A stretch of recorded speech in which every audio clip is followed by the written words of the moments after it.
വീടിനടുത്ത് പൊടിഞ്ഞ് വീഴാറായിട്ടുള്ളൊരു കെട്ടിടമുണ്ട്. ഇത് എസ്റ്റേറ്റൊക്കെ തുടങ്ങുന്ന സമയത്ത് അവർ വെച്ചതാണ്.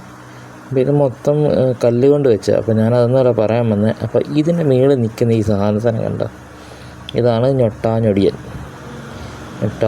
എന്നൊക്കെ പറയുന്ന സംഭവം. അപ്പോൾ ഇത് നമ്മൾ വെച്ച് പിടിപ്പിച്ചൊന്നുമല്ല, എൻ്റെ പക്ഷികളൊക്കെ കൊണ്ട് കാഷ്ടമിടുമ്പം അതിനകത്തുനിന്ന് ഇങ്ങനെ കിളുത്തുക.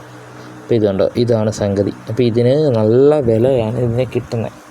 അപ്പോൾ ഇത് 2-3 ടൈപ്പ് ഉണ്ട് കേട്ടോ. നമ്മുടെയൊക്കെ ഈ കുട്ടനാട് ഭാഗത്തൊക്കെ നമുക്കിവിടെ ഈ പാടത്തും പറമ്പത്തൊക്കെ ഇഷ്ടം പോലെ നിൽപ്പുണ്ട്. ഈ നമ്മുടെ ചെളിമണ്ണിനകത്ത് ഉണ്ടായി വരും, ഇത് ഒരുപാടുണ്ടായി വരും. പക്ഷെ ആ ഒരു സംഭവമല്ല ഇത്. ഇതിൻ്റെ കമ്പ് വേറെ ടൈപ്പാണ്. ഇതിൻ്റെ കമ്പ് കണ്ടാൽ ഒടിഞ്ഞൊരെണ്ണം ഇവിടെ കിടപ്പുണ്ട്, ഞാൻ കാണിക്കാം. ഇതുണ്ടോ, ഇതിൻ്റെ കമ്പും നമുക്ക് ഈ സാധാരണ പാടത്ത് നിൽക്കുന്ന ഞൊട്ടാടീൻ്റെ കമ്പും തമ്മിൽ ഒത്തിരി വ്യത്യാസമുണ്ട്. അപ്പോൾ ഇതാണ് നമുക്ക് വിൽപ്പനയ്ക്ക് ഉപയോഗിക്കുന്ന സംഭവം കേട്ടോ. അപ്പം